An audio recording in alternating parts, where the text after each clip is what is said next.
Vamos a hablar de la dilatación de los cuerpos sólidos. La dilatación es el aumento de longitud, de superficie o de volumen que va a tener un cuerpo sólido en este caso, debido al incremento de la temperatura. Cuando incrementa la temperatura, aumenta, y cuando se enfría, se contrae. Para ello vamos a dividirlo en tres partes. Una es la dilatación lineal, que normalmente se da en cuerpos longitudinales, es decir, por ejemplo, yo tengo una varilla a una cierta temperatura inicial que mide esta longitud, lo vamos a dibujar así, una longitud inicial, pero yo lo caliento a una temperatura mayor y tiende, para que se vea mejor, lo vamos a dibujar así un poco notorio el incremento. A una temperatura final hay una longitud final. Este pedazo que se aumenta, ese pedacito le llamamos incremento, aumento o variación de longitud, que se lo calcula haciendo la diferencia longitud final menos longitud inicial. Y al incremento de temperatura lo calculamos restando la temperatura final menos la temperatura inicial. Esa longitud final se calcula multiplicando la longitud inicial, paréntesis, 1 más el coeficiente de dilatación por la variación de temperatura, que lo calculamos así. Este coeficiente de dilatación lineal, que es alfa, depende de cada tipo de material que se encuentran tabulados en tablas para distintos tipos de materiales. La segunda dilatación sería la dilatación superficial. Estamos hablando de una superficie, por ejemplo, una plancha, algo que tenga una cierta superficie inicial a una temperatura inicial. Voy a exagerar un poquito, voy a dibujarlo más grande aquí.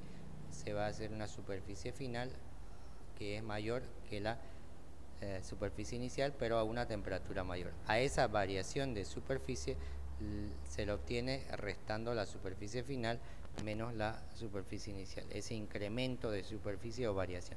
La variación de temperatura es exactamente la misma expresión de aquí, simplemente que ahora la superficie final la puedo calcular teniendo la superficie inicial 1 más un coeficiente de dilatación superficial por la variación de temperatura. Es común que en las tablas solo exista el coeficiente de dilatación lineal. ¿Cómo obtenemos el superficial? Simplemente ese coeficiente de dilatación superficial es el coeficiente de dilatación lineal multiplicado por 2. Es decir, el alfa que te decía aquí, que depende de cada tipo de material, que lo encontramos en tabla, lo multiplicamos por 2 y es su coeficiente de dilatación superficial.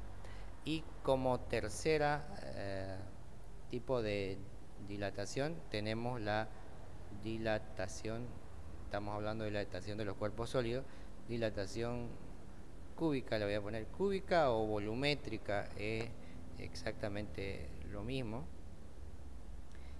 dilatación volumétrica o cúbica. Se da cuando se aumenta de volumen, por decir, yo tengo una pelotita de algún material que tiene un volumen inicial a una temperatura inicial, pues ese volumen va a crecer un poco a una cierta temperatura final mayor, de donde la variación de volumen se lo obtiene restando el volumen final menos el inicial. A eso se le llama incremento, variación o aumento de volumen. El volumen final también lo puedo calcular teniendo el volumen inicial 1 más un coeficiente de dilatación volumétrica por la variación de temperatura. Ese coeficiente de dilatación volumétrica equivale a 3 veces el coeficiente de dilatación lineal. Si sacamos de tabla el coeficiente de dilatación lineal, lo multiplicas por 3 y ya tenés tu coeficiente de dilatación volumétrica. Obviamente, al momento de hacer ejercicios, de hacer los cálculos, hay que tener cuidado, aparte de estas ecuaciones matemáticas que acabo de anotar, que sería como nuestro formulario para hacer ejercicios de dilatación de los cuerpos sólidos. Debo recordar, por ejemplo, cómo se calcula el área de alguna superficie, porque es clásico en las preguntas, a veces no te dan la superficie inicial, sino te dan las medidas, el largo, el ancho, o en un volumen te dan el volumen, algún dato de algún cuerpo volumétrico, como una esfera, un cilindro. Entonces hay que recordar las fórmulas de cómo calculamos el volumen de una esfera, de un cilindro, de un cubo, etcétera, ¿no?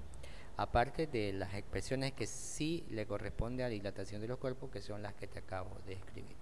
Este video como un formulario, como una introducción al tema de dilatación de los cuerpos sólidos. No te olvides de compartirlo con tus amigos y compañeros. Sigue viendo esta serie de videos. En la lista de reproducción, dilatación de los cuerpos sólidos.